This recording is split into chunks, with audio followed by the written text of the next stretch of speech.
কিন্তু দুঃখজনক হলো সত্য, কোরআনটাকে অনেকে শুধু তেলাওয়াতে মানতে চান, নামাজে মানতে চান, হজে মানতে চান, দান সদকায়ে মানতে চান, কিন্তু কোরআন পার্লামেন্টে যাক, কোরআন দিয়ে প্রশাসন চলুক, কোরআন দিয়ে ক্যান্টনমেন্ট চলুক, কোরআন দিয়ে বঙ্গভবন চলুক, কোরআন দিয়ে সচিবালয় চলুক, এটা অনেকে স্বীকারই করতে চান না। আসতে বলে, আসতে বলে, আছে না নাই? আচ্ছা, এখানে আমাদের একটু বোঝার বিষয় আছে।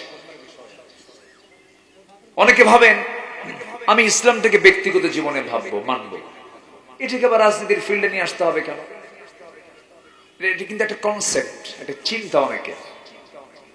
ইসলাম একটা ধর্ম, ধর্ম ধর্মের জায়গায় থাকবে, রাষ্ট্র রাষ্ট্রের জায়গায় থাকবে, এরকম একটা চিন্তাধারার মানুষ আমার দেশে খুব কম অংশ না বেশি অংশ? কথাটা বুঝবেন। কিন্তু শুধু সুরের ওয়াজ শুনলেই হবে না, বুঝের ওয়াজ শুনতে হবে, ঠিক কিনা বলেন? আমার দেশে এমন সুরের ওয়াজ আছে, 2 ঘন্টার বক্তৃতা, ওয়াজ করতে করতে বক্তা নিজেও কান্দে, শ্রোতাও কান্দে।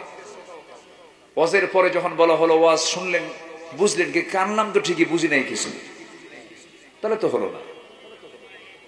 আমাদের সুরের পাশাপাশি বুঝের দরকার আছে না নাই বলেন তো? আচ্ছা, তাহলে আমার দেশে অধিকাংশ মানুষ এই চিন্তায় বিশ্বাসী, ইসলাম ধর্মের নাম, ধর্ম ধর্মের জায়গায় থাকবে, মসজিদ মাদ্রাসায় থাকবে। এটা নিয়ে আবার টানাটানি করে সচিবালয়ে আসার দরকার কি? এটা নিয়ে আবার ওই কি বলে ক্যান্টনমেন্টে নিয়ে আসার দরকার কি? আমরা আমাদের ইসলামটাকে নামাজের মধ্যে রাখতে চাই। ব্যক্তিগত জীবন আমরা ধর্মকে মানব, রাষ্ট্রীয় জীবনে মানার কোনো দরকার নাই। এই জাতীয় চিন্তা যদি কারো মধ্যে থাকে, তার ঈমান আছে না গেছে? আসতে বলবেন না। তার ঈমান আছে না গেছে? গেছে। তাহলে এখন বলুন, আমার দেশের 18 কোটি মানুষের, 18 কোটি মুসলমানের কি দশা বলেন?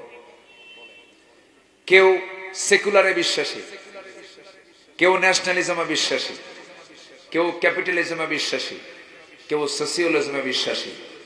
শিক্ষিত সমাজ যারা আছেন তারা কিন্তু বুঝতেছেন আব্দুল্লাহ আল আমিন একদম জায়গা মতো হাত দিচ্ছে।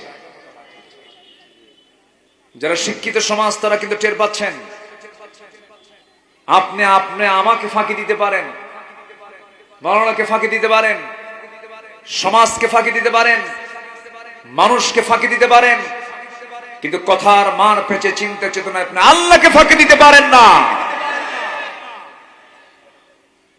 মুসলমান কখনো ইসলামিজম ছাড়া, ইসলাম ছাড়া কোন তৈরি করা পৃথিবীর কোন মতবাদ গ্রহণ করতে পারে?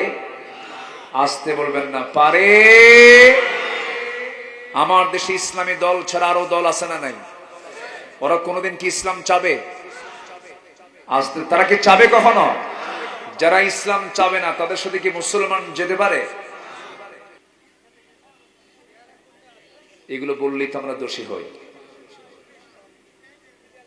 এগুলো বললে আমরা একটা মহলের কাছে আমরা দোষী সাব্যস্ত হয়ে যাই। আমার বন্ধুগণ, পৃথিবীর কোন তন্ত্র মন্ত্র মুসলমান মানবে না। পৃথিবীর সমস্ত তন্ত্র মন্ত্র পচা অবস্থা, নোংরা, ওগুলোর মুখে আগুন লাগায় দিয়ে আমরা ইসলামকে জ্বালিয়ে তুলতে চাই।